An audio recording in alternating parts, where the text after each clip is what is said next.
A to the K. To the K. To the K. Joy to the world. It's time for season's beatings. Yeah. That's it. The 2021 recap show is here. The moment you've all been waiting for. The time when me and Anthony take a look back on what's happened in 2021. It's time to deck your halls. Jingle your balls. I'm going to deck your halls, bub. Oh, was that off Jingle All the Way? Big Show. Jingle All the Way. Ironically, that is actually a wrestling connection because it was Big Show who said it. I know. See, that could have been in the little known fact of the week this week. It could have been. Why didn't you do that? Damn it, Karl. But no, we are not just any, like any other recap show where we're going to play little highlights over the last year. No, we're going to talk about the things we did that were dead good, but then we're going to talk about them which won't be as good, but we can reminisce. And for us, that'll be pretty good. We're taking a trip down memory lane. Sound You're good? going to come with us. We're dragging you on a trip down memory lane, whether you like it or not. I like how you said about clip show. Do you ever remember that? Let's just go fully off topic.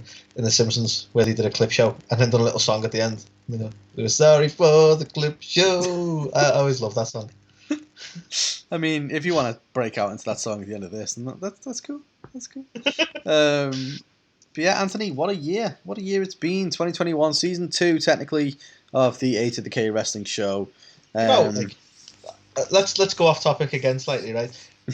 Are you ever on topic? Are you ever on topic? I don't think I've ever been on topic. We started with a lot of other podcasts, right? And I'm not having a go at these podcasts, but what I don't understand is how people work out their seasons. Because I've seen some other podcasts who are on like season 3 and 4 who definitely started around the same time. And I'm like, do you not do like a season a year? Because that's what we're doing, right? Like, how do you end up like season? Like, how do people configure seasons? Yeah, I'm not really sure about that. Just like season 3 is next year. It's simple. Keep it like that. But yeah, that's my first digression, Karl. I want to understand how show seasons are configured. Okay, guys, you're a TV guy. Strap in. You're in for a bumpy ride. We are 2 minutes into the show, and Anthony's been on 7 digressions already. This is how it's going to play out. But no, I think obviously let's kick off by the fact of 2021 was the big relaunch of the show, if you will. Obviously, we started things off 2020. We're very much a lockdown podcast. We did Rumble talk. Off the back of watching the Rumble, Anthony's genius idea of we should do a podcast. I was like, what's one of them? And eventually, me to blame. It's all Anthony's fault. But yeah, eventually, obviously, we were like, let's just talk about what we thought about the Rumble. So we did that, and obviously we came out with A to the K Wrestle Talk. We were the A to the K Wrestle Talk podcast. What happened to that, Karl? Well, you see, we decided with a genius campaign at the end of the year is we weren't all talk because it happened to coincide with when we were going to move to YouTube as well. See, we recently moved to YouTube and we were like, you know what, we're not just all talk anymore, we're video now. It's like, let's get rid of Wrestle Talk because someone left us a review. Basically, quality marketing. If you're listening to this, someone left us a review on Apple podcast and we're like, 1-star review. There's already a podcast called Wrestle Talk. Now, it's a British podcast as well. I didn't even fucking know about them. I'm not gonna lie. I'll be honest, that's true, and they are massive, right? But what that reviewer didn't seem to understand is we put A to the K in front of it. Yeah, the brand was always A to the K. We're like, well, we talk about wrestling, so we're A to the K. It just seemed to make sense, didn't it? It sounded good. It rolled off the tongue. I didn't know Wrestle Talk existed. But then, yeah, so obviously a few things came, into play. We weren't just a podcast. We were also going to be a YouTube show. That little review that we had, and also just a way to mature and evolve from what we were doing as well. We just felt it was time for a bit of a brand update, and even as much as I love our original logo, which I'm looking at right now, even the logo redesign, I just think, like you say, just felt a little bit more elegant in a way. Well, it was one of them. Like, obviously, people know I'm the graphics guy or whatever. I did I did the original A to the K logo. And I was like, oh, it'll all link together, it'll look dead good, and then I just grew to hate it, unfortunately. But the more I looked at it, the more it pained me inside. Yeah, but what as much as I went on to hate that, the more and more I grew to love the artwork of the one and only Vinitude Art. Now he's a fantastic guy, fantastic artist. He does load of fantastic art for the likes of NWA and stuff like that as well. And basically, Really, really awesome guy, to be fair. He was able to supply us with the kind of caricatures that we Which wanted I still to love. evolve. I mean, I've never looked as good as I do in cartoon form. Let's put it that way. People watch the show and go, "You look nothing like your character," and it's like, well, yeah, because that character's amazing.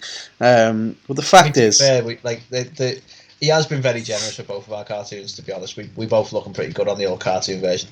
oh yeah, I mean, we're sexy in real life as well, but cartoon wise, it's just sexism off the chart.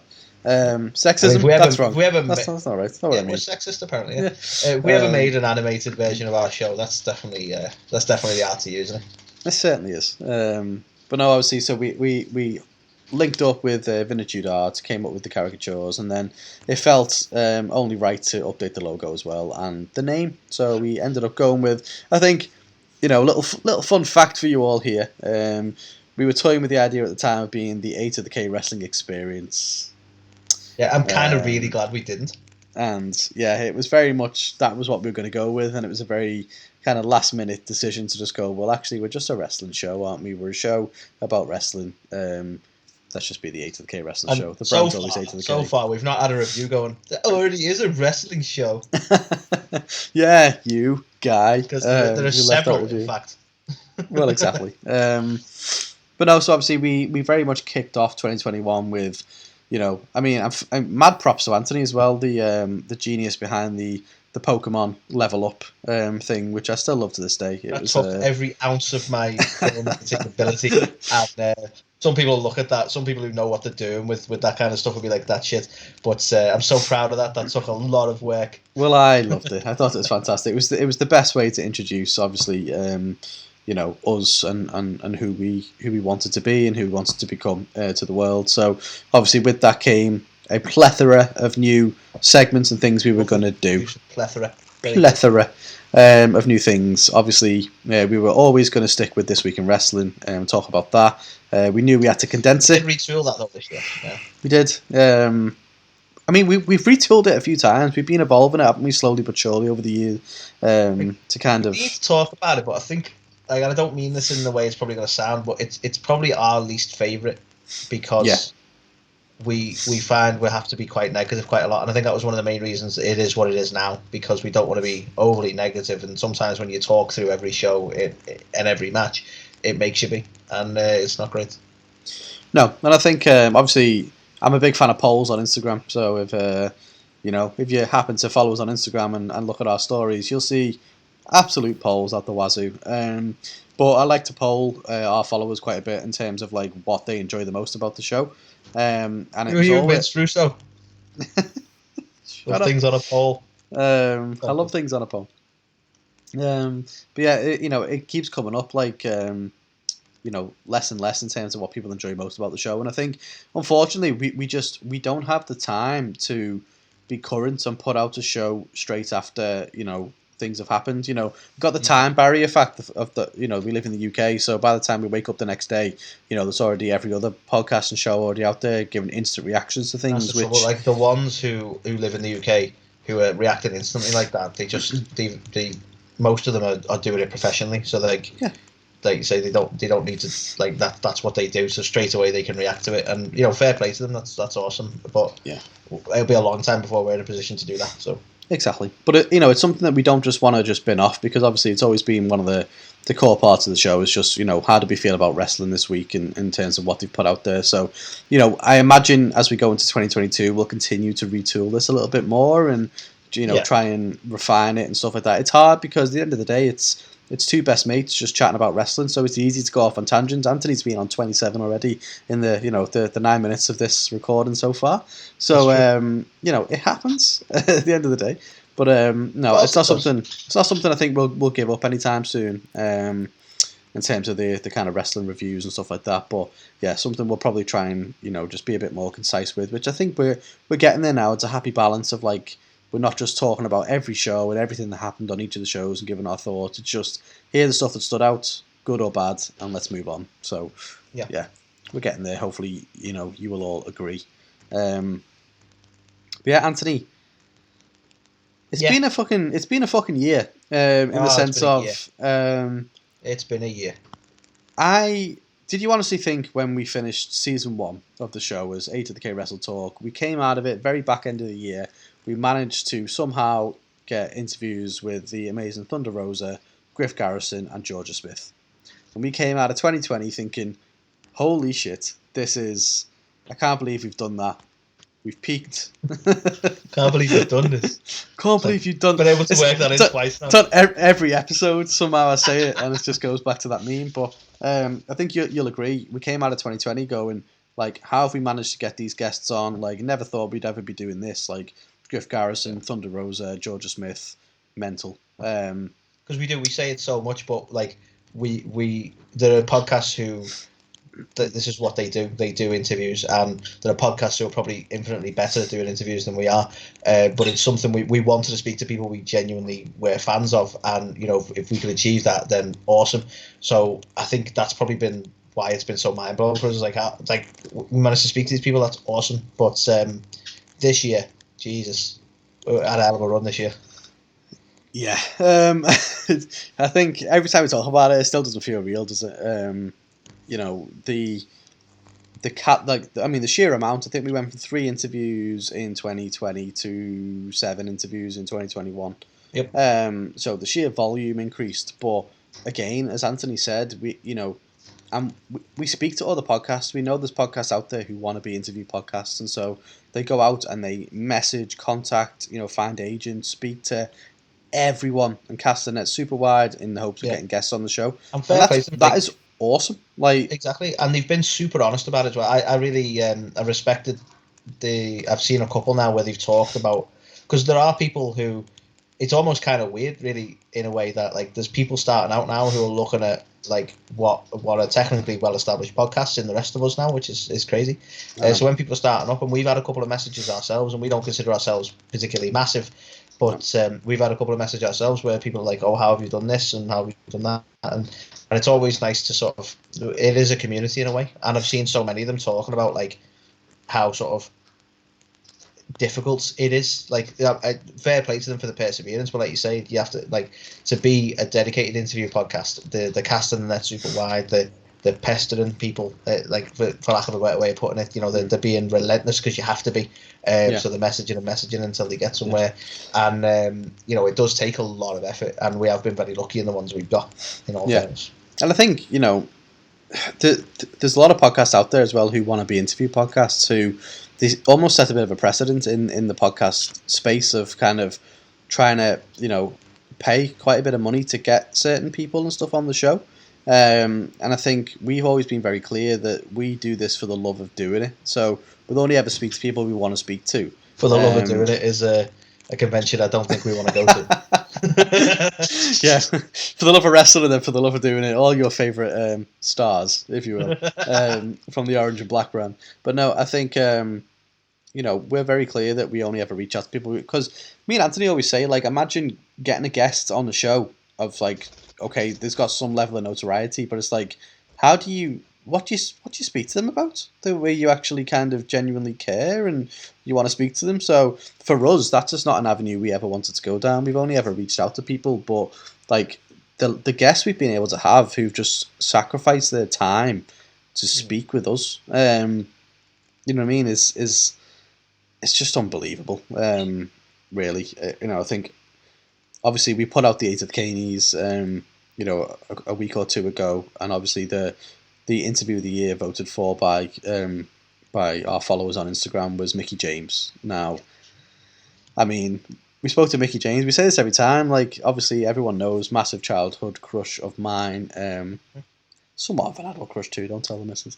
But the fact is, it's surreal. Like, you're there speaking to someone that you've watched on TV growing up, and we've had the opportunity to do that several times this year, where our minds have literally been just blown by people we grew up watching, Karl. Like, we've had Adam Bomb, Brian Clark, Yeah. We've had DDP. We didn't just grow up watching him on wrestling. We both love Ready to Rumble. Oh yeah, Fantastic film, and he's essentially the villain of that piece. Lanny Poffo, or the Genius, as people will know him. Anyone knows me. My childhood, Mr. Perfect and the Genius together. That's Course, yeah. surreal on a whole different level. A lot of what you were talking about, like a lot of the back and forth for you two was that. Like you absolutely loved the Mr. Perfect stuff, and we went into that a little bit, And on top of that, obviously, for those who don't know, he's the brother of the Macho Man. Mm-hmm. So there are elements to talk about there. Obviously, we wanted to talk about Lanny's career, but you end up talking about the Poffo family in general, and understandably, because what a legendary family. But those this year, because we got to speak to some other people, which is awesome, and we'll talk about them in a sec. But that's 4 of them that we grew up watching, really, which is crazy, absolutely crazy. It is legit baffling, isn't it? And I think it's crazy to me how just lovely everybody was. Just like before the cameras start rolling and stuff like that. Obviously, it's an opportunity to chat to them and just thank them for being on the show. And they're always so humble, and just the fact they're dedicating their time. And like for the Mickey one especially, like we didn't think she was showing up. So it's a funny story. This I might have told it before, but basically I reached out to Mickey's agent and was just kind of like, oh, we're a big fan. We'd love to have her on the show. Obviously, NWA and Power's coming up, and we're so proud of her for what she's doing in the business, etc., etc. And then I was on a family holiday in the Lake District, and literally we got a message, which was just like, oh yeah, she can do tomorrow, and I was just like, shit. Okay. I was like, so I'm here messaging Anthony. He's looking like however many miles away, going, I'm on holiday. Can you help come up with some questions for this? Like, what are we going to speak to her about?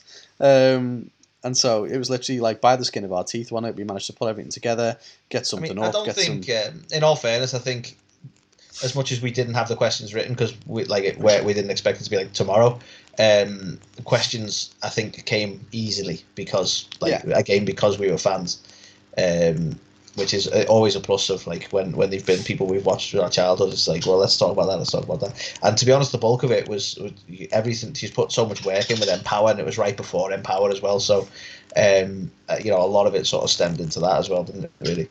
No, definitely. But no, I think you're absolutely right as well. They're all so sound, and it's probably something we need to give ourselves credit for a bit more. Is that I'm sure we could hold a conversation with any of them anyway, because we do when we're not recording stuff. And I think it's just the questions and stuff that we end up thinking of are more for just a bit of structure for the actual interview itself. And some more than others. To be honest, it's to try and keep it on topic for wrestling as well, because they are, like you say, they are people and the sound people. You can end up having a conversation that's totally on wrestling related. Yeah. So it's a lot of time we put the questions out there, so it keeps its focus for people who want to watch it. Yeah, I loved as well the extra guests we had on the show this year as well. So obviously Mickey James's little boy came on the show, has made a little appearance, and was talking about trains, and obviously he loves Thomas the Tank Engine and stuff like that. So obviously, your little lad is the same. He loves Thomas the Tank as well. So exactly. So we've got all that and being able to talk about all that kind of stuff. We had Brian Clark's dog on the show.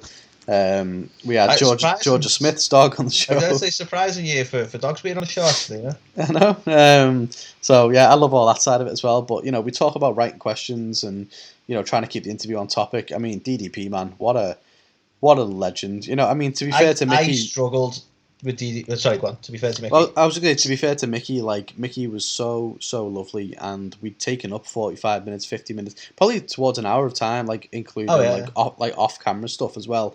And you could just tell a little boy come home from school, and she had Empower coming up, and she was so busy, and I almost felt as amazing as this is for me, I'm speaking to Mickey James, I feel like I just want to just let her get back to her life, because why she sat there talking to us. So there was that aspect of obviously of the interview with Mickey where we were just kind of look, we got all the questions, but again, we just want to talk about Empower, and we're just going to send you off and just be thank you so much again.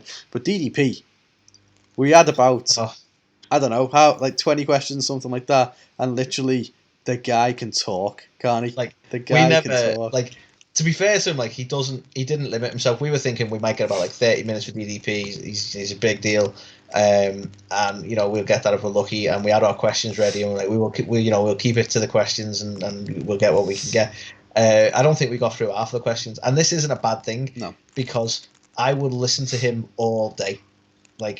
he can't he's full of stuff, and I think to be fair, I think that's why he himself didn't seem bothered about time, because he's just like he knows he's just like reminiscing about the biz, and like the stories were just amazing. Like I keep going back to that one about him meeting The Rock backstage and them having that little back and forth, and it's just I could have honestly listened to his stories about like that sort of behind the scenes stuff, or working in a bar and sort of meeting wrestlers there and stuff like that. It's just everything about it was just, yeah, you talk, man. Like, it's one of the few where I'm like, don't need to worry about questions. You talk, and I'm here for it. Yeah, like he was probably the interview where I was just found myself the most, just being like, just sitting there, just like, you keep talking, Dally. I'm having the time of my life, because it's so fascinating. Wasn't it? Like the thing you've got to remember is you're interviewing, this individual, but they're telling you stories about all these other individuals, and for DDP it was like The Rock and Macho Man, and And it's mad because he's everybody. like, it's not like he's done it deliberately, but like he was sat sort of in like I'll call it his man cave or his office or whatever you want to call it, just surrounded by stuff that about his career, understandably. And it's not like he was there like, oh, I've got all these props ready. But like, you talk about something, you go, oh, I think I've got a picture somewhere, and like he was showing us pictures and stuff as well. And I'm like, this is crazy, like, because it's all there. Like, he could run a little museum with the stuff he had in that room. You know what I mean? Absolutely, he could. Absolutely. And I just think as well, like, obviously he was chatting to us about his then girlfriend, obviously Paige, and obviously to see them get married as well at the end of this year was so lovely as well. So obviously, again, just massive congrats to them too, and hopefully a super happy future together. They seem like incredibly happy together. And again, like, going back into it, it's like, this is no disrespect to the others, but people like DDP and Mickey James, who have like, they've probably had that level of fame where you think that they maybe could be full of themselves. Like you say, they were just, like everyone we've interviewed, but these two in particular, I thought like they could be that, like, well, I'm a big deal kind of people, and they just really weren't. They were so humble, weren't they? Just normal people. See what I mean? Yeah, 1,000,000%. But I think as well, I like the fact that we tried to mix it up, like which is what we're all about as a show, isn't it? Yeah. Is we like to mix it up a lot with the show, and I think we did that this year because was it the first interview we did this year was with Lizzie? Yeah. I think she was our first interview of the year, and it's something that we actually want to go back to in terms of like the way we did this. So Lizzie Evo is a name that people at the time might not have heard. I mean, she's a local homegrown talent, if you will. So she's well known in Liverpool, well known in the British Indies in that sense. But from a worldwide point of view, a lot of our people, we have a lot of listeners, as we know, in the likes of New Jersey. Apparently, we do surprisingly well in Bolivia and South Africa, as it turns out, who may never have heard of her. And it's one thing that we really enjoyed about that was, like, for us, we had that. She's kind of started an area that we're going back to, in the sense of like speaking to people that we think are future talents. You know what I mean? Who are coming up, and we're gonna catch them now. We're gonna ride the wave of them coming up to the big leagues. You know what I mean? And Lizzie was one of them, and we were like, she's gonna be a star, and she's a local lass. Do you know what I mean? So we want to speak to her, and she was like, yeah, let's do it. And again, really good interview. She was probably, in a lot of senses, the more difficult one as well, like, in terms of the content, because we had to deal with. We ended up talking about some fairly sensitive topics, obviously around the sort of Me Too movement, which was particularly sort of, there was a lot coming out at the time, and she talked about her experiences with that, and that's probably the sort of, how do I put it, the most sort of real we've got in an interview as well. And don't be wrong, it's not like we were really sort of diving into that topic and or anything like that, but that was probably the sort of the hardest one in that sense, really. Yeah, but I think a fantastic interview. Like, yeah, for two guys who don't, this isn't what we do. You know what I mean? It's like for two guys who just started a wrestling podcast and are now getting guests on the show. Like, we have no real experience in conducting interviews and stuff. And obviously we've had glowing feedback, and we're blown away by that in terms of, like, our candor when we interview people and we let them be the star of the show. We're not always butting in and stuff, and that's so lovely to hear. But it's like, can you be prepared to deal with, like, when you do go on to, like, really deep and crazy topics like that. So for me, and I'm hoping it she reckons like she had a really good interview, and I'll take her on a word on that. But like, you know, and like I always get in my head with stuff like that, and I'm like I don't want to be like insensitive. I don't want to like walk away from a topic too quickly, but I don't want to sort of like, well, let's keep talking about it. Like I don't know, I get in my head with stuff like that. But again, like aside from that though, I mean, like sort of pulled away from that side of it. It was a really good interview. Like again, we called her as a future star, and we're now seeing her sort of turning up on NXT UK. So I think exactly. Just want to say we were right. But no, I think to touch on that as well, like it's so touching, isn't it, to hear from people that you've interviewed and stuff, and to have them say like they thoroughly enjoyed the interview, and that we were one of the nicer or better interviews that they've ever done and stuff like that. Like I think obviously Lizzie said that. I know Brian Clark was very kind of complimentary about the interview we had, and we were lucky enough to have Georgia Smith back on again, our first returning guest, and I think from that first interview we've built up such a really lovely kind of rapport with Georgia, where obviously she knows what massive advocates we are of the work she's doing to keep her dad's legacy alive, and we're just trying to support her in that mission, because we especially like again, we'll mention it now as we mention it regularly.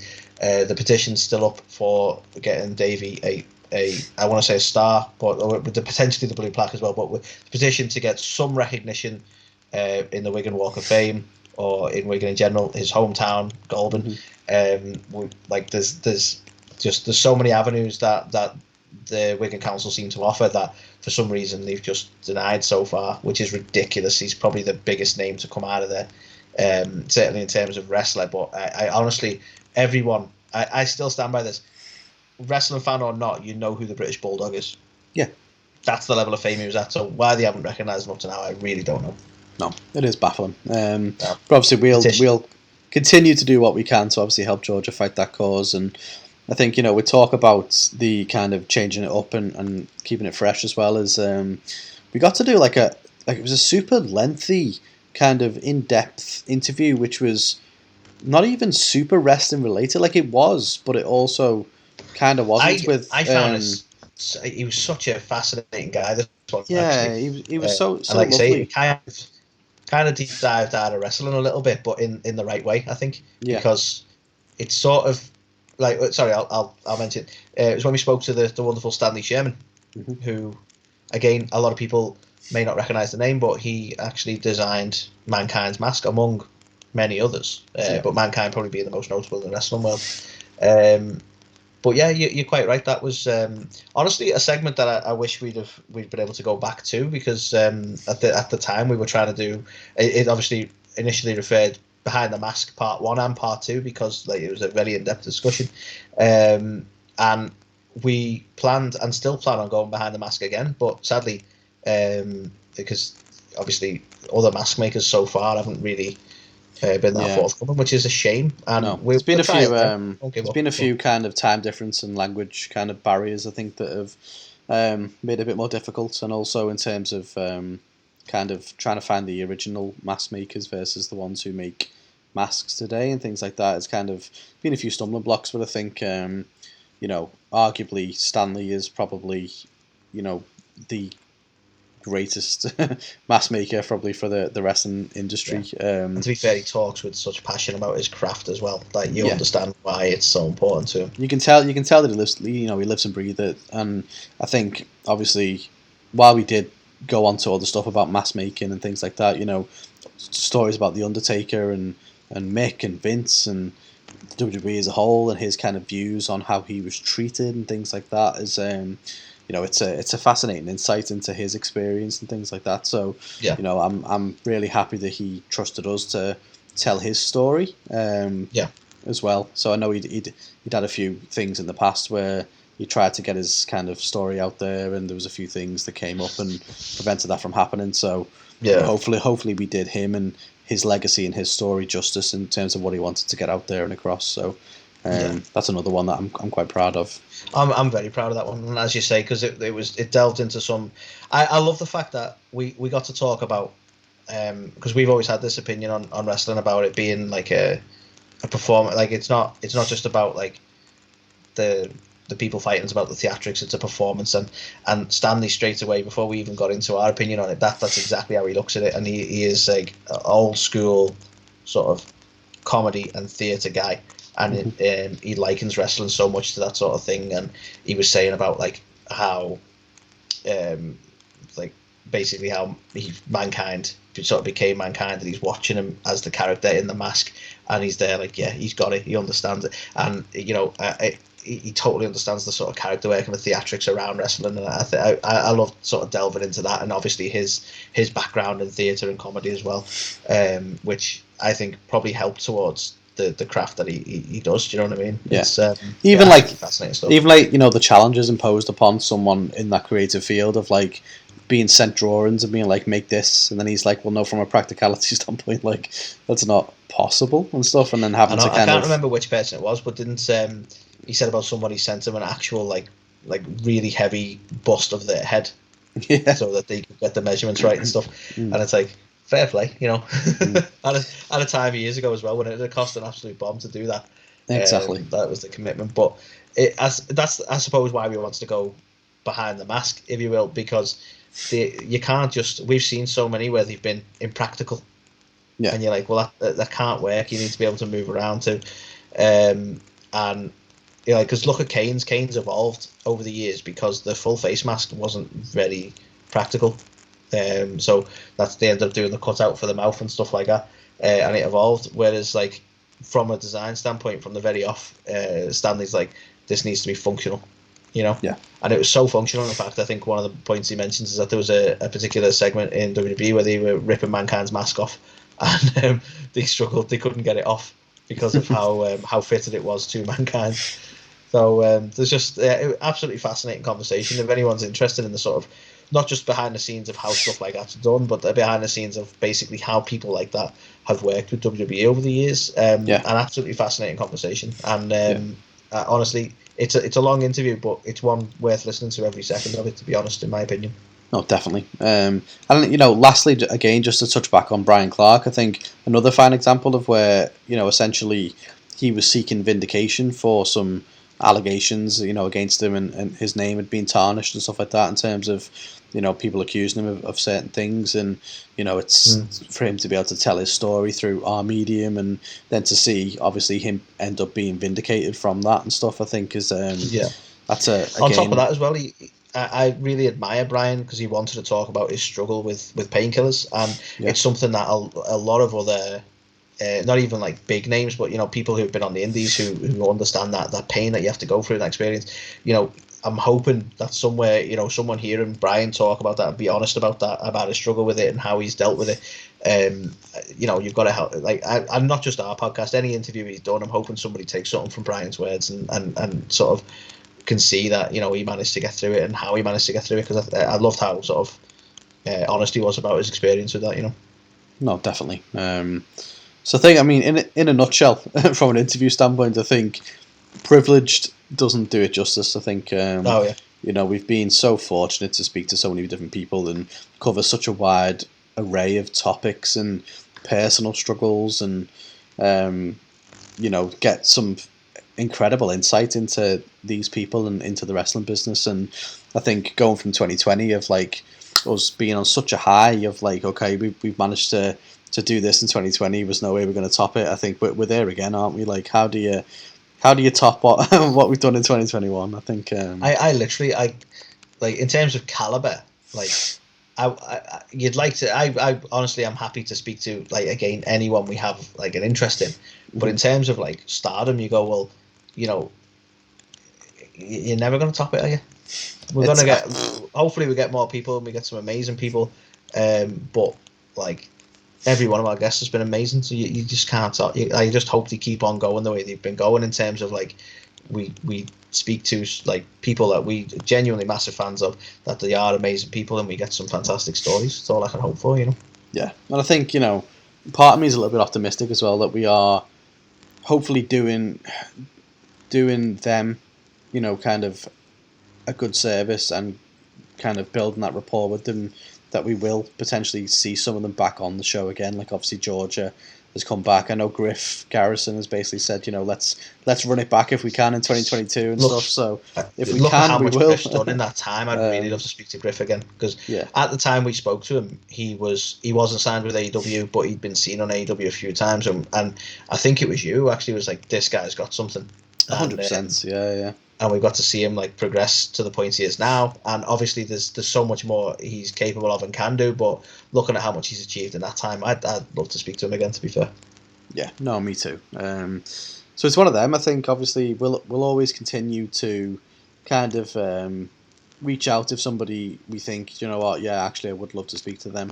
But yeah, we're not going to be going mad. I don't think you'll find us interviewing really obscure kind of names and stuff like that. I think we are going to delve back into the kind of up and coming segments. I think I mean, it's subjective, isn't it? They might be obscure to you guys, but we're always going to sort of speak to people that we have a genuine interest in. I think that's the sort of key to it, really. Yeah, exactly.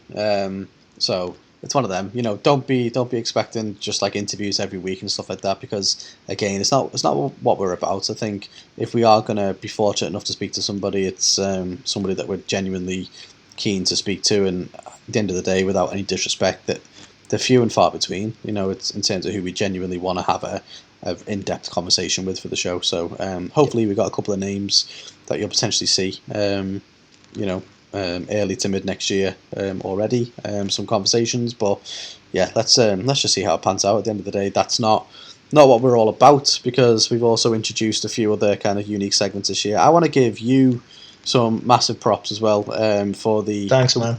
The what if segments. I think they've gone down like really, really well. Yeah, I you know what, like, I'm not even big enough because like I come up with it, but like, because technically Marvel came up with it, but it's got so much legs, and I absolutely love doing them. Like, and obviously we haven't changed the name at all. What if, in the same concept as the What If series Marvel did.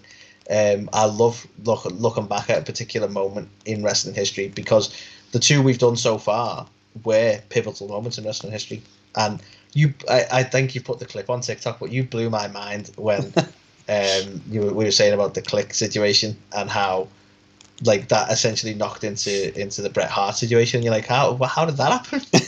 But it's like when you sort of deep dive into it and you go, well, this could have happened, and or this likely would have happened, because you could probably go, this could have happened, but like, we're trying to be realistic with it as well and go, well, that series of events could have led this way. So like, obviously the example you gave with the Click situation is that had Triple H not have been punished, he'd have been in the main title scene sooner, and we could have potentially seen Bret and Triple H rather than Bret and Shawn, and that could have ended up with the screw job never happening. Yeah. But weirdly, our segment before that was, what if the screw job never happened? So the fact that we ran into that just accidentally through our chain of conversation just blew my mind. It's like there's so much potential with that kind of segment, isn't there? Because it is just like a butterfly effect. Like one small thing changes somewhere, and it is just like, holy shit, something so small could have literally changed the course of wrestling.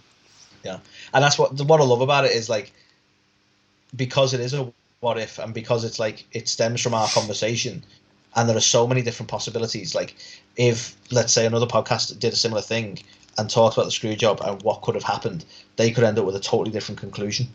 Yeah. So it's a unique conversation every time, because this is like, we followed our chain of thought and landed where we landed. Do you know what I mean? And that's what I love about the segment, is like, it was our what if. Do you know what I mean? So we've gone, well, what is it? And then as we've talked about it, we've ended up in that place, but someone else could end up in a totally different place. So I think that it's a fascinating concept. I do thoroughly enjoy. Yeah, it's absolutely mental. So I love that one. There's a few others. I mean, obviously we kind of did a couple of quizzes throughout, didn't we? So do you know what? Obviously. But it turns out we're massively shit at quizzes, but I fucking love them. I really love doing the quizzes, Yeah, we're old now, so the memory isn't quite what it used to be. But I think, shout out to Brad, who comes on the show to be our quizmaster. I think he's absolutely savage. Yeah, he. What did you call him? Bradley Savage. Bradley Savage, Macho Man Bradley Savage. I think literally he takes us to task every time, doesn't he? And it Oh just yeah, exposes us to anybody yeah, listening he or did. watching this. And Just it's like annoying because it's things like this happened last week, and we're like, ah, shit. Oh, remember last week? he's so good at finding stuff that we wouldn't ever remember. But it's always Nothing more brutal than like, because the quizzes that are savage enough, but the next line quiz we did oh was my god. particular. Like that was brutal, I and I I scored can't even hardly say he did it deliberately. We should have known anything half on of them. that. But it's like that one was so hard because it's taken like like an entrance theme and then just one line in it. It just he picked out such lines that you would never even imagine were in that song, and it's like, oh yeah, it's actually like 4 verses in or something. You're like, I fuck. love it, like when you pull the music away from it and you're just given the words as well. Yeah. Like even that, like it's weird. Like certain ones you get away with it. Like you go like if I was saying to you like, okay, so the line is I am perfection. You could probably figure that one out. Yeah. Do you know what I mean? But there's a lot of It's them where you're Kane. like, It's Kane, right? there's Kane, yeah. Yeah. But yeah, like you say, it depending on the line and without the music, it's so much more difficult than you expect it to be. No, definitely.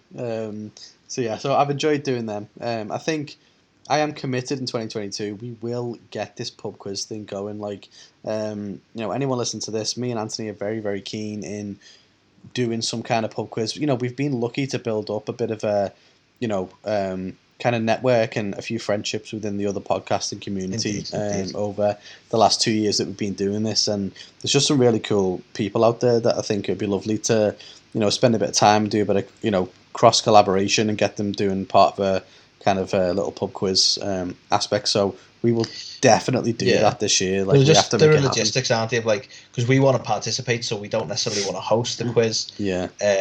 But then it's like, everyone kind of needs a buzzer or something, I suppose. Or are we all just going to do it like we do our quizzes right now? Where you just write down your answers and then everyone sort of sees what the scores were at the end. I don't know what would be the best for an interaction point of view. Like, if you do it like a Family Feud kind of thing of like buzz in, that would probably be quite fun from a viewer standpoint. But I don't know. It is difficult. Like, Yeah. but again, we are determined to get that going. We just want to sort of work out what's best for the viewership, I suppose, as well. Yeah. So no, I think and from your feedback as well on the polls, like you were quite into the idea of doing quizzes and stuff like that. So yeah, that's definitely something that we'll keep doing. We also did quite a few. I think in year one we just had like kind of like, I don't know, should we talk about this random thing?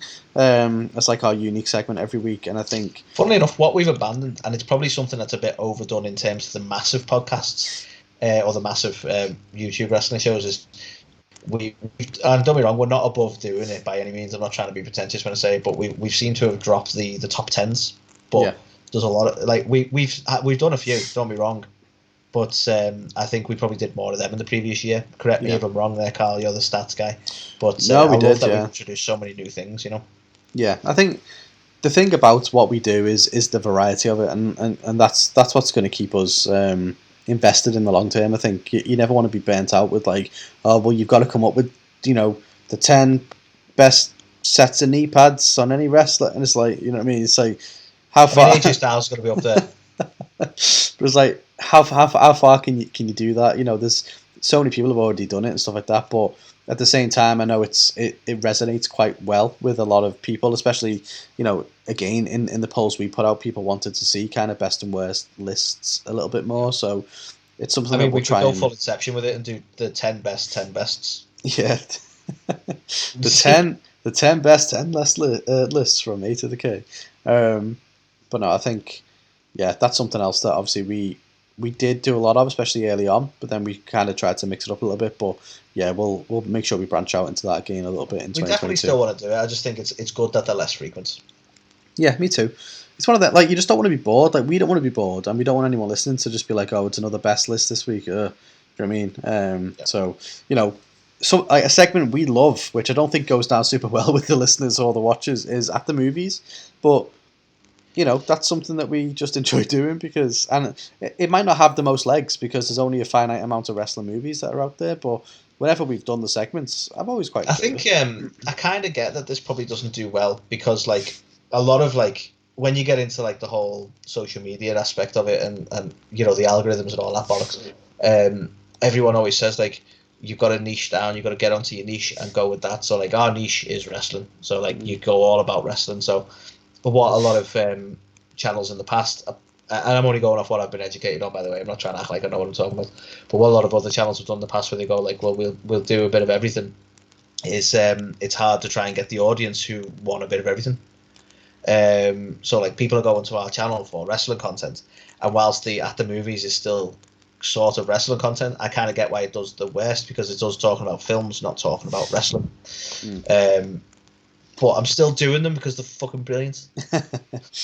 No, yeah, I think we should keep it up again. It adds a bit more variety, doesn't it? We also went on location for the first time ever, and I think that was a learning experience for us. I think, especially for me, ahead of time, I was like, oh, so what we're going to do is we're going to live vlog this, and we're going to stick this on Instagram and TikTok at the same time, and we're going to also record us walking around this and seeing people. And in actuality, it ain't as easy as that. And I think we ended up with a few minutes footage, because you want to find the balance of actually enjoying the event, like, and attending it and living it. Like, if you go as a business thing and you're like, we're going to constantly sort of, like, hats off to anyone who does these live streams or who does a vlog or whatever when they go to these things, because you have to dedicate your time to that. And for me, I think, especially because it was our first one, like, we wanted to enjoy it, and it's hard to do both. It really is. And you're totally right. There was times when we were like, oh, we best do another video. And it was that kind of approach we were having as well. It was like, oh, we best do another video.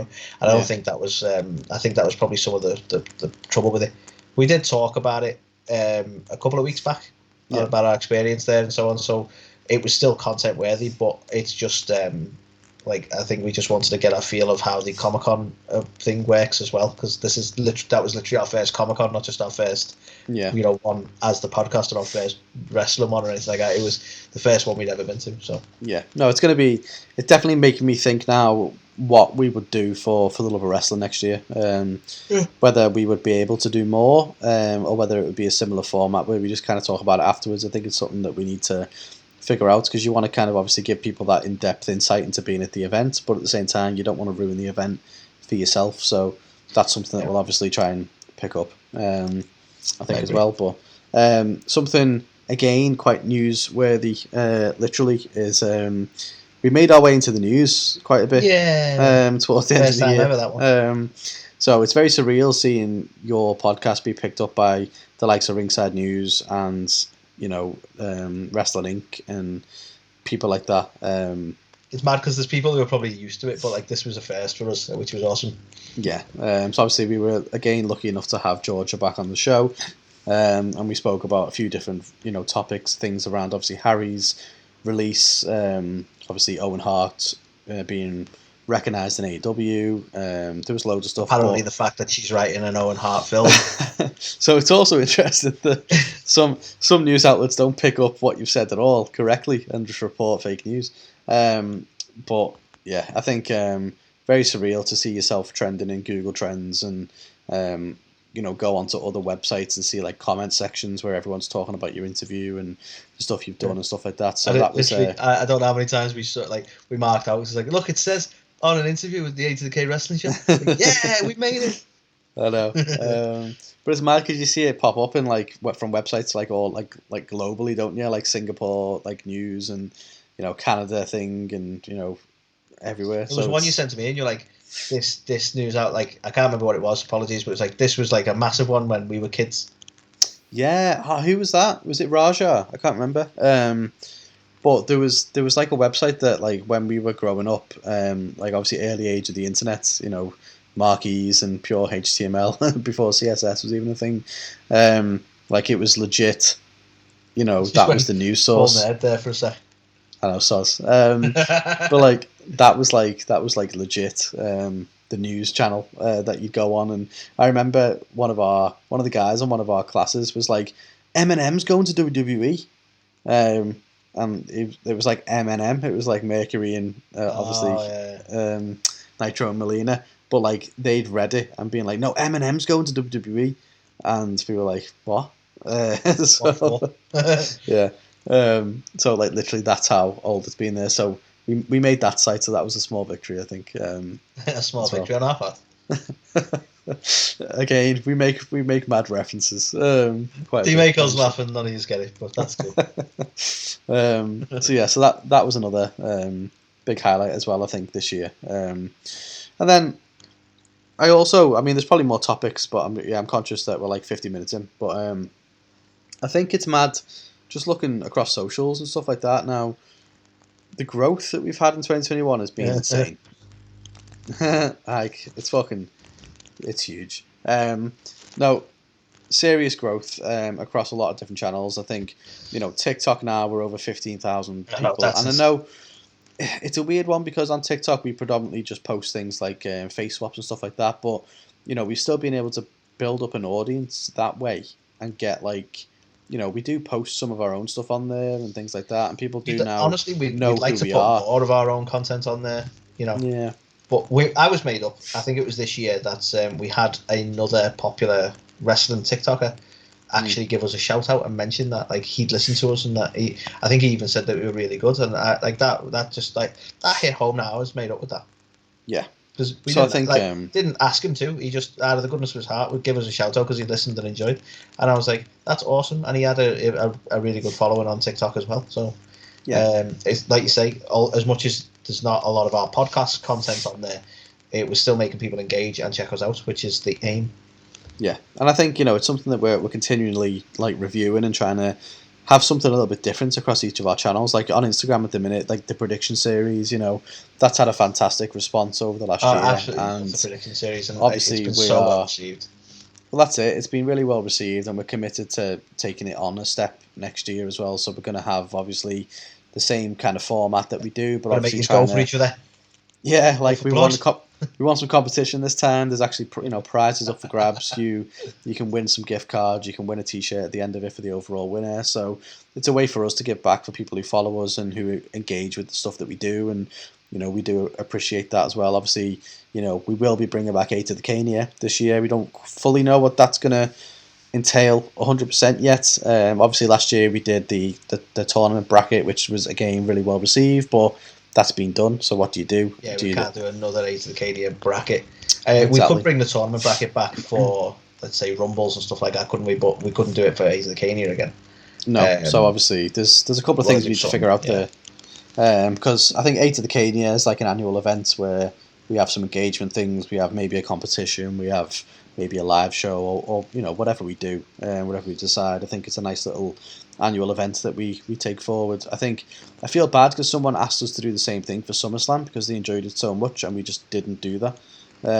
So maybe we'll do something for it'd be SummerSlam nice it'd be nice to revisit. Unfortunately, I think it was just SummerSlam's, like summer in general, was probably a more difficult time to sort of put the bracket together because it is a lot of work involved. So but no, so I feel like we heard, and we will get back to it. Yeah, I felt bad on that person, but we will try and do a couple more kind of themed events. We need to find a better name. Like 8 of the K Slam doesn't sound as good. You know what I mean? So, yeah, that's a good point. Basically, unless we can make it a play on our name, we're not doing it. But no, so obviously, big thanks to anyone who followed us on any of the socials that we're on. But yeah, we'll try and have something unique, a different kind of offering for each of them. Even YouTube now, like massive growth in there as well. The big goal at the start of the year was let's try and get to 100 subs so that we can have a personalized URL, wasn't it? That was the goal. That's what we wanted. We didn't just want to be like, go to youtube.com/C_% Like we wanted to actually have our name, and that was, you only get that when you get to the 100. So exactly. So that was the aim. And we did that, and now we're that shit. We're on track for like 300 now, aren't we, or something by the end of the year? So again, without like aggressively, in my opinion anyway, I might have asked 1 or 2 people to follow us on there, but I think aggressively. We pushed for it when we were trying to get to the 100 because that's what we wanted it for. But we've not really been like, hey, subscribe to us, do it now, because we want you to actually subscribe if you want to subscribe. Exactly. That's why we're not always like, make sure you hit the notification bell. Why? Yeah. In fact, it's better if you don't, because then you're coming back to us because you want to come back to us, not because your phone tells you to. Exactly. If you go on YouTube because you're bored and you want to watch something, you might see our stuff, and if it takes your fancy, then cheers. So I think They were the main things I want to talk about. I think it's just been a hell of a year. I don't know whether there's anything else in addition to that. We'll go off topic a little bit again, Carl. I think we've pretty much covered our year, which is what Seasons Meetings is about. But what do you want for Christmas, Carl? What do I want for Christmas? Yeah. World peace. Miss World, Miss Universe. What's this? If you could get 4-year-old. I see where you're going with this. Thanks. I'm trying to fucking hint at it. If you could get yourself any gift, your childhood self, any gift in the world, Carl, what would you get yourself for Christmas? Well, you see, anyone who knows me, my favourite wrestlers of all time. That's it. I want to talk about this. I'm making him whip it out. Bret, the Hitman Hart, Mr. Perfect, Macho Man, British Bulldog, Roddy Piper, all held something very close to my heart. Who's this? Oh no, that's upside down. Hold on. Let's look at it properly. Look at that. That thing of beauty right there. Look at it. Sexy. It's a lot heavier than I thought it would be. It's me first thought process on it, but yeah, look at this. I've wanted it since I was 4 years old. Anthony sent me the TikTok meme of what is it? Like that adult money. Adult money. This is what happens, unfortunately. So I have no plans to become any kind of crazy collector or just buy a load of shit, but yeah, 4-year-old me wanted this, and he's got it now. That is the belt that Karl needs, isn't it? Like that is your best belt in a way. It is the best belt that ever. All your favourite wrestlers have had this belt. I think you hold this to a higher esteem than the actual World Championship. It's hard to give any sort of World Championship that esteem because we've had several of the fuckers. Like for you as a WWE guy, like Big Gold has a lot of prestige, but probably not the same as the IC title for you. No. And the WWE title has been changed and moved that much. What do you like? Like the Winged Eagle is probably my favourite one, but again, it's like, well, I don't know. The IC title, I can totally get it. Me and Karl have had a heavy debate about whether it should be the white strap or the black strap. I personally think it should be the white strap, but Karl makes a valid point that his heroes held it as it is there in Karl's hands. Exactly. I think ultimately that's what it comes down to. I think I compiled a list. It took me longer than I hoped, but I was like, well, here's all the guys who won it that I like, and then here's all the guys that won it with the white strap, and it was like Cody Rhodes introduced it. It went to like Damien Sandow or something. Blasphemy here that he did not get the same belt that our Lord and Saviour Cody Rhodes brought in. Well, exactly. But no, I think if you're ever considering it, I got it on a fantastic deal, to be fair. I wouldn't pay full price for it, just because I'm not a lunatic. But if you've got the money to burn, then go for it. Those who did buy full price, Karl, is not confident. But on the back, it legitimately says this is not a toy. So I'm vindicated in knowing that it's not a toy, because it tells me it's okay. I feel like you've had to show that label to a couple of people already. I know, yeah. It says it's not. It's not. It's me baby. And apparently it's heavy as fuck. It is really heavy as fuck, to be fair. But yeah, it's really stiff. It's really big and stiff. The key takeaway for it. But yeah, I think it's one of them. It was a childhood dream. One day I wanted to have this belt to look up to my heroes, Mr. Perfect, Bret Hart, Roddy Piper, and the rest of them. And so to actually own it now it's a lovely little thing. So yeah, little Christmas present from me to me, as they say. But yeah, so it's going to be a very expensive piece of art that hangs on me office wall, me new office. And yeah, made up that I got it. So yeah, there you go. And we have to mention it. It's wrestling related. Damn it. It is. Damn it. Just me and Karl. I'll go back. I'll tell you this. Every future episode, I'm just going to be like holding it like this. Just like, tell me more. No, but like we probably told the story before, but like me and Karl were geeky enough to have had the plastic belts in our youth and wore them because we thought we were cool in public. Which in hindsight, as we grew up, we realised that probably was the geekiest thing we've done. But we fucking love those belts, and you know what? You should walk around with that one, Karl, with pride, man. What a belt it is. I know, and the belts you had as well, they were both your belts when we were kids, actually, because I was at Wales. And you had I think it was the Winged Eagle, wasn't it? And the Stone Cold Smoking Skull belt. Well, like the kids, the plastic ones, like. Yeah, it was it was the big eagle, I think. So it was the one after the winged Oh eagle. right, so, yeah, with you. So it was the big eagle, but then it was also the smoking skull Austin belt as well. So The Skull Austin belt was cool as fuck. yeah, it was cool as fuck. So yeah, so obviously always been a fan, but yeah, never knew a belt could be so heavy. I have a whole new respect for them for carrying them fucking things around. That's all you're gonna think now. Like, fair play to him, his shoulder must be knackered. It's heavy, That's all I'm going to say now. And while we're talking about the IC title, the current belt is a dog shit. Utter fucking dog shit. It's the worst thing ever. I mean, the current IC title scene is dog shit, so massive disrespect, to what is the workers' belt. I don't know how it's ended up the way it has. They just don't treat it with respect now. And that weird sort of... Well, I don't even know what they were going for with that design. Like, that one you've got there, classic design. You know what, black or white stripe doesn't matter. That's the right design for it. That's what it should be, and that's where it should stay.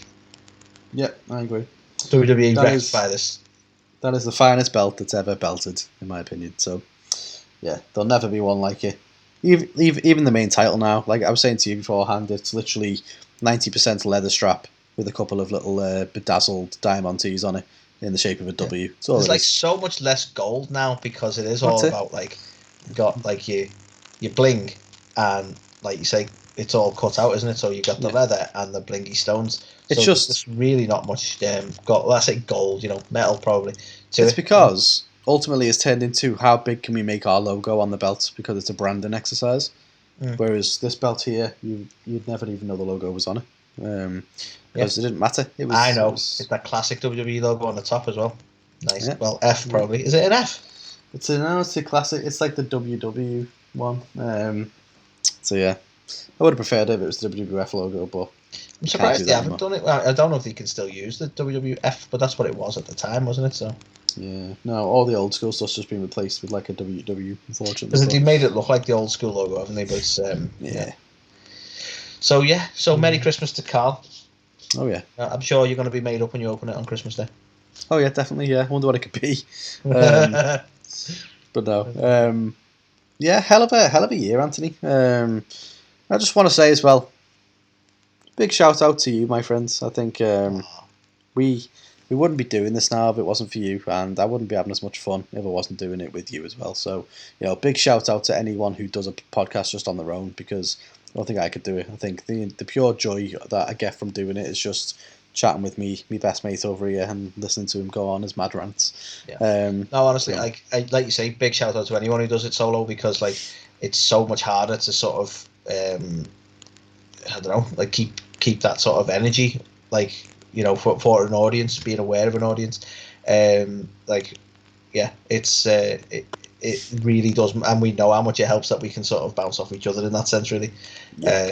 So yeah, man, anyone like that, but no, I say I wouldn't be doing this podcast without your good self, mates, and we compliment each other well, because I like everything about this podcast to be shit in terms of like the logos and organising stuff, because I'm really bad at organisational skills as well. So you get maybe some episodes every once in a while, and everything would be like stick drawings. So we I would be so this would be a fucking mess without you, mate. we could try that for season 3, see how it goes down.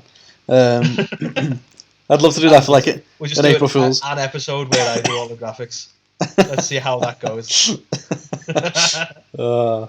Yeah, can we do that, please, for like April Fool's or something? That'd be amazing. Just like we've rebranded and just have it as like we're Stickmen, and like the graphics That's are the best. I'll draw it by hand and it'll be Stickmen, or you'll get like Word art because I tried to go a bit techie with it. Yeah, and it's like literally old school Microsoft Word arts. Love like, it. This love one's a Word curved. art. Love a Word art. Hey Clippy, but love a Word art. What else? Hey Clippy, classic man. Ah, fuck that guy. Used to change to the robot, didn't you? I did. Or the it was like a tiger or a lion or something. Yeah, it was better. I remember there was there a dog on there too? Maybe. Let's talk about old school Microsoft Word. I miss old school Microsoft. That was good. Was good, man. Was good. But yeah, what a hell of a year it's been. Thank you if you have participated in any way, shape or form, either via listening to us, watching us, even on socials, participating in any way. We do appreciate it. 2022, no massive relaunch or change or anything like that. I think we know who we are now. We know what we want to be. We know what we stand for, and we're just going to continue to do more of the same, really. Keep on keeping on. Keep on keeping on. But yeah, hopefully look out for a couple more interviews coming up, a couple of more interesting segments. I think, the fan engagement side of things, like we know what our next What If is going to be because it was voted for by you guys. So we're just going to try and make it more around kind of, what you want. Hopefully some more collaborative work with other podcasts, because as you say, we've spoke to a few now. We've got a good relationship with a few. Definitely want to get the quiz off the ground, but it'd be good to just to speak to some other people and get some other opinions and other thoughts on things as well. Yeah, definitely. And I think, one thing we learned from the second annual A to the Caneys this year is we want to, get some guests to come on and kind of present the awards and stuff like that. I want to make it like a proper ceremony. Well, exactly. And it's nice as well. Like, I'm not saying like, we're the first people to come up with an awards or anything like that, but I feel like a lot more podcasts have started doing awards now, like off the back of like, it's our second annual A to the Caneys and stuff like that. So yeah, it's nice that we can... as well, because you get to see, because obviously they have different audiences, or they themselves have different opinions, so you get to see what everyone else's thoughts are on like best promotion, best match, that sort of thing. So again, that engagement's just really fun, isn't it? Absolutely. But yeah, I think anyone who's podcasting out there, keep on doing it. Anyone who's listening, keep on supporting them, whether it's us, whether it's someone else. Just at the end of the day, we're always going to put this out there because we enjoy it. If you enjoy it too, then that's even more of a bonus. But Anthony, 2021's in the bag. Done it, my friend. It's done and dusted. Veterans of the podcast game. How did it all happen? And how do we? I remember when we started out many moons ago. Where do we go from here? Is the question. How do we one up ourselves? Is the only question. But we have to get a deal with like some sort of TV network, or like get a deal with a promotion such as AEW or WWE or whatever, and we can start interviewing like people, like, just because we work for that company. We're gonna be total fucking sellouts. That's our goal for next year now. Do we really think we're gonna get a fucking deal with a certain company? No. We're too rebellious. Renegades, play by our own rules. Yeah, we're not sellouts. Yeah, it's our way or the highway, unfortunately. But no, I think just to wrap it up again for the 87th time, we do thank you. We do appreciate you. And thanks for tuning into our Seasons Beatings 2021 recap show. Here is to 2022. I think we've got a bit of me drink left. So I haven't said I don't know if it's bad luck, but here's an empty glass. Boom. There's a cheers to that. But yeah, I think we're not going to put out any kind of This Week in Wrestling or Ringside report this week. This is just our kind of recap show. Wrap up of the year, and then obviously start again in the new. Yeah, I can't remember what we're doing, how we're kicking things off. Oh yeah, day one. We're talking day one. I think. We were down since day one, so it makes sense. That is true. I think people were really clamouring for us to do kind of a prediction show ahead of the pay-per-view. Now day one is on the 1st of January, so we might try and do something ahead of that. Remains to be seen if we've got the time. Obviously, family's priority over Christmas and stuff. Well, all the time really. Yeah. But if we don't achieve it for day one, we can certainly probably get it in for the next. But we'll see what we can do. But yeah, I like the idea of a prediction show beforehand. Yeah. It's interesting. People seemed more interested in getting a prediction show ahead of the show than actually hearing the results of the show. So I'm guessing they've already watched it, and then are just like, well, they can listen to us talk about it, or they can build up, hype and whatever from us coming up with our predictions ahead of time. So, yeah. We'll see. Yeah. So, we'll have some fun with that one, trying that out. We will. But yeah, here is to 2022. Hope you all have a wonderful Christmas. That classic line. A Merry Christmas to all. And to all, a fuck off. But no, obviously have a wonderful Christmas, have a wonderful New Year, and we will see you all in 2022 for a 2-2 the K. See what I did there? A22 the K. I like it. So here is a wonderful Georgia Smith, who will be our final send out until the New Year, basically. So all the best. Indeed. Hey guys, it's Georgia Smith here, and you've heard me on A to the K. These guys are awesome. Check it out. A to the K. A to the K.